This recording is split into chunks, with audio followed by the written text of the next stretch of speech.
menjadi bagian dari sistem yang lebih besar.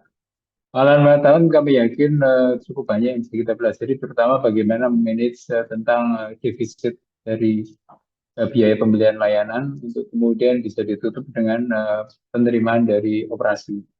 Dan apabila itu ternyata bisa berhasil 100% ditutup atau justru ada defisit, ada surplus, itu tentunya bisa menjadi pembelajaran juga bagi kota-kota lain.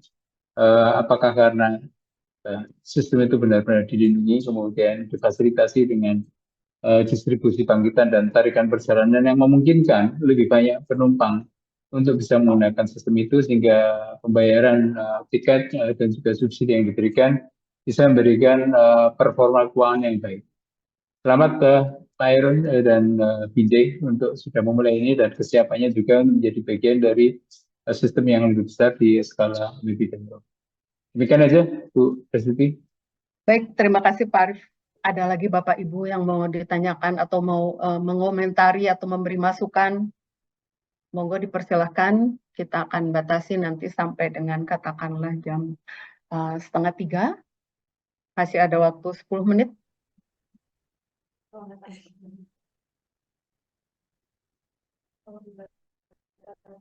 Izin Bu Titi. Silakan sebutkan Bu nama. Titi Fiat, Bu Titi. Terima kasih Bu Fiat. Silakan jika ingin mengomentari atau memberi masukan atau menanyakan, boleh Bu Fiat, silakan. Terima kasih. Ya, mohon maaf latar belakangnya belum diganti. Baik, mungkin saya sedikit nanya sama Pak Arief ya, Pak Arief, kalau mengenai terkait dengan ITA yang tadi Bapak mungkin presentasikan, begitu saya sangat tertarik bahwa di dalam ITA itu sebaiknya ada beberapa unsur begitu ya, jadi seperti bentuknya mungkin seperti badan koordinasi begitu. Jadi ada operator, ada pengelola bisnya sendiri, kemudian ada ada beberapa unsur lah tadi yang saya lihat dari bahan presentasinya Pak Arief. Nah, kami kalau di Jabar itu sementara ini memang belum punya yang bentuknya ITA ya. Cuma memang di dalam Badan Pengelola Cekungan Bandung ada divisi transportasi, masih bentuknya sebagai salah satu perpanjangan tangan dari provinsi lah begitu. Belum ada instansi lain yang masuk ke dalam BP begitu. Cuman memang di dalam di studi-studi yang dilakukan GIZ dan beberapa beberapa lembaga yang membantu kami waktu itu merumuskan bagaimana peran BP Cekban di dalam pengelolaan transportasi di Cekungan Bandung ini, memang disebutkan begitu ya bahwa nantinya akan memasukkan unsur-unsur tersebut. Jadinya kalau apakah gitu ya, pertanyaan saya mungkin lebih ke gini Pak Arief, apakah nanti BP ini akan menjadi ITA tersendiri begitu, atau selain BP kita ada bentuk lagi ITA gitu sebaiknya, di mana di dalam ITA itu ada regulator, operator, kemudian ada strategi lembaga lain. Mungkin sementara itu pertanyaannya sebaiknya Pak Arief ya.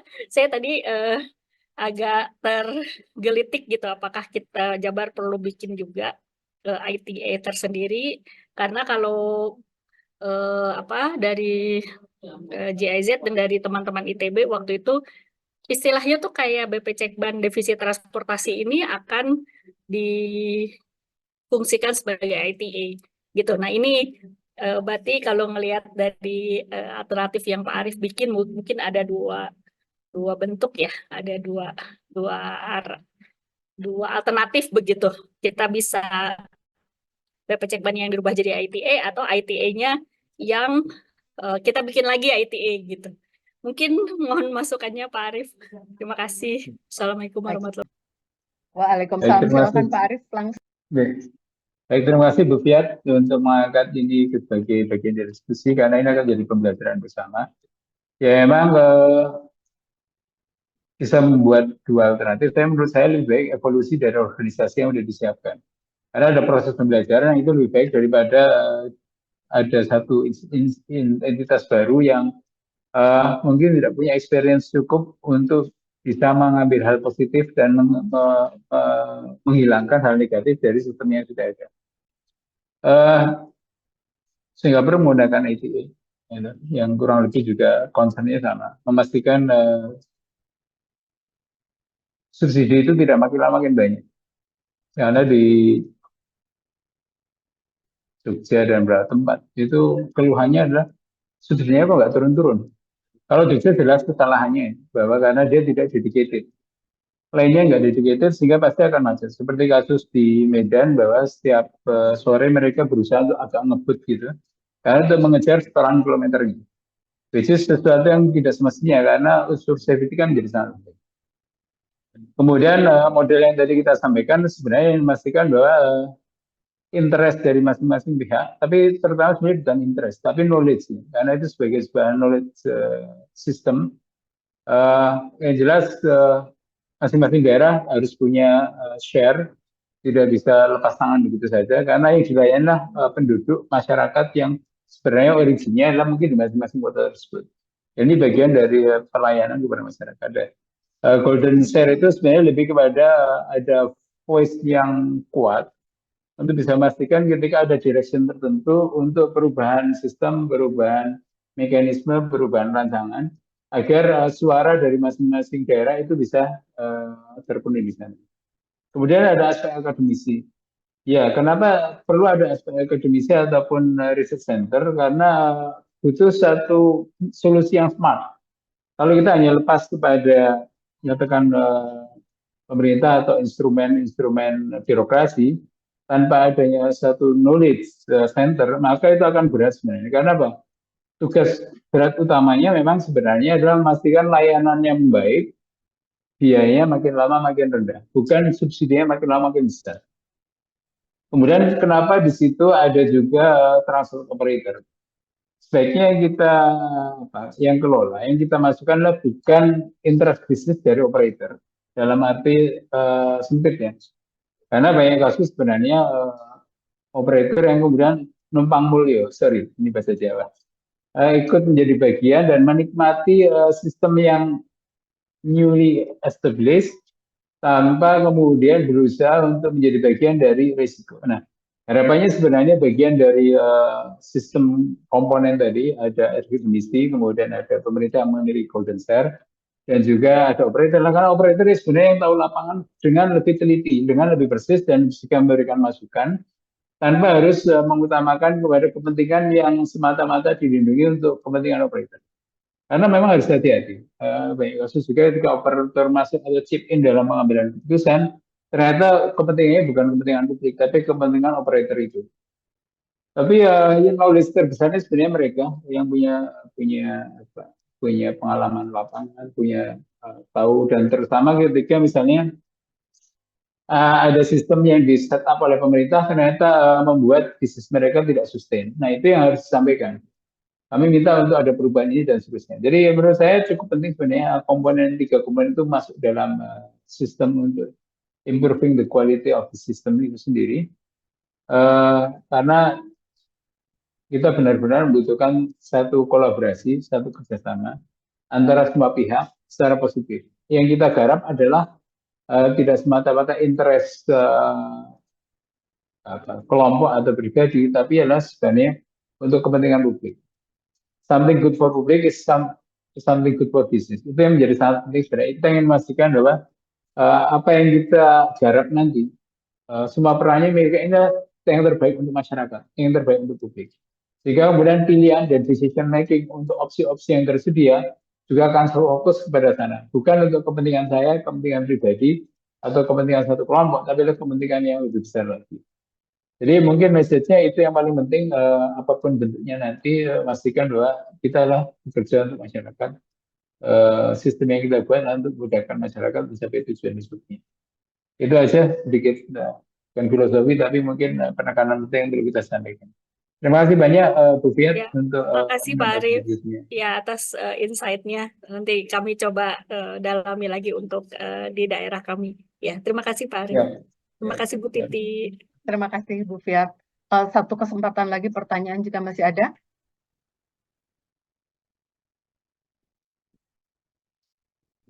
Jika tidak ada, mungkin kalau saya boleh bertanya, jika masih ada Pak Iman dari DAJ, Dir AJ, apakah masih ada Bapak?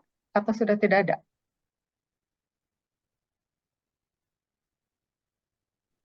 Kelihatannya Pak Iman juga sudah meninggalkan diskusi ini.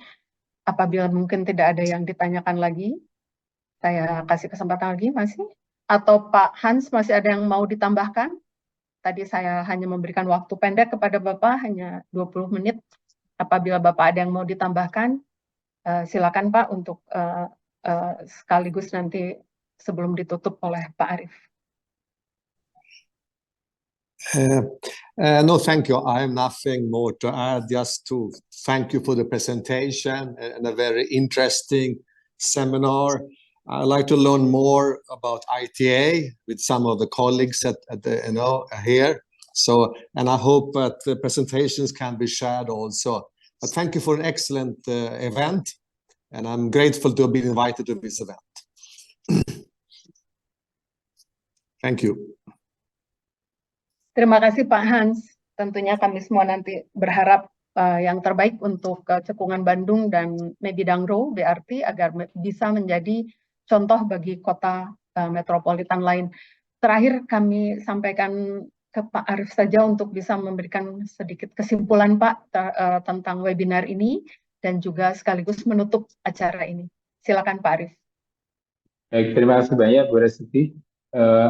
Jadi ini kesempatan yang baik sebenarnya untuk kemudian kita melihat bagaimana sistem atau perbaikan untuk sistem perkotaan, terutama dalam LBRT, itu kita sadar benar manfaatnya sangat besar, tapi pasti ada implikasi-implikasi yang harus diantisipasi.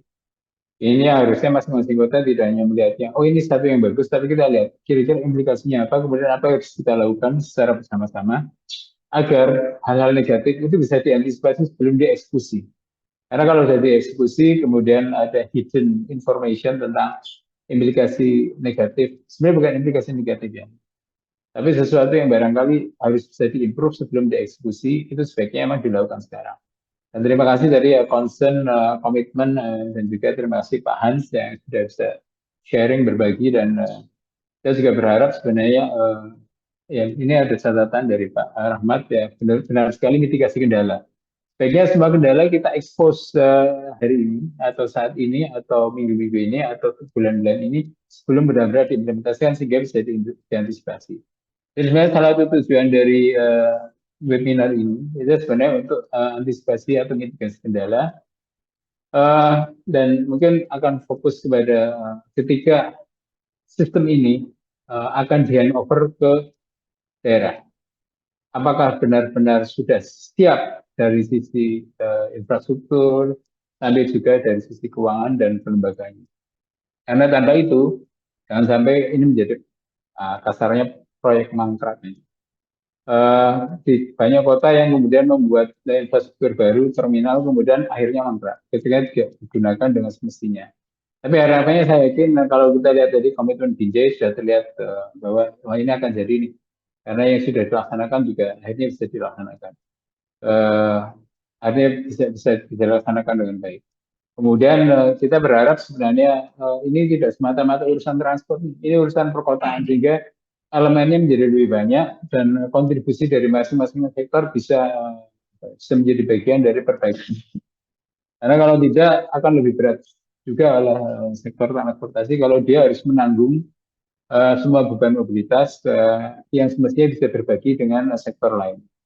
Dan ini mungkin konteksnya adalah perkotaan, sehingga kalau kita bicara rancangan dari organisasi atau ITA-nya, itu memang harusnya beyond transportation. Kalau hanya sekedar transportation, mungkin tidak cukup otoritas dan kapasitasnya untuk bisa membuat sistem ini sustain. Kita butuh semua sumber daya, kita butuh semua hal baik yang dimiliki oleh individu, masyarakat, dan sistem yang ada di Medidangro untuk menjadikan satu pelayanan yang terbaik untuk kota. dan future kota yang masa depan yang juga ramah terhadap lingkungan, aspek-aspek karbon bisa ditekan, kemudian aspek ekonominya menjadi bertumbuh dengan baik. Mungkin itu saja yang saya sampaikan. Terima kasih mewakili semua tim yang ada di sini dan juga mungkin Bapak-Bapak di perhubungan yang mungkin tidak bisa closing di sesi ini. Izinkan saya sekali mengucapkan terima kasih untuk kontribusi semua.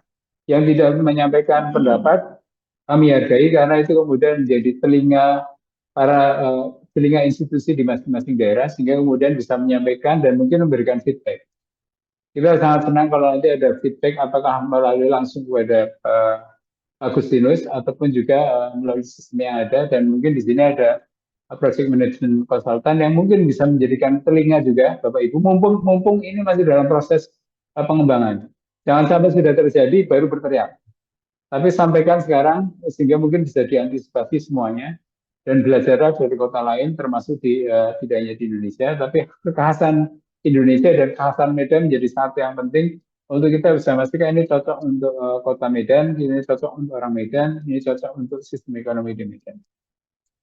Mungkin itu saja yang bisa saya sampaikan. Terima kasih banyak Bu Resisti dan Bapak Ibu semua yang hadir dari Dinas Perhubungan di masing-masing kota dan juga di provinsi, serta semua unit dan juga mungkin sebagian operator barangkali sudah ada yang di sini untuk komitmen membuat kota Medan menjadi kota masa depan yang lebih baik.